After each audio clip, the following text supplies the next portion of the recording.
Tu kena check tau. Sensitif ni ada banyak tempat tau. Ada setengah orang sensitif dia dekat bahagian bawah ni. Ada setengah orang sensitif dia dekat takuk. Kat takuk boleh kena geli. Ada setengah orang sensitif dia dekat kepala.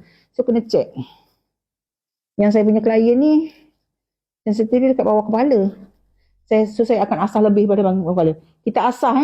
Kau jangan ingat aku goncang pula. Kita asah. Nak asah ni kena ni sikit lah. Kena kesat sikit. Dia tak boleh terlalu licin nak asah.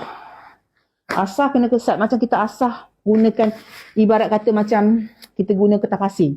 Kita asah untuk bagi dia hilang rasa-rasa geli tu. Okay.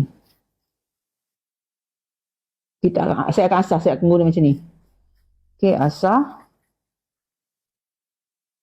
Okey tak rasanya dulu? Boleh. Masa buat rawatan memang pantang tak boleh keluar air. Pantang kami masa buat rawatan memang tak boleh keluar air langsung.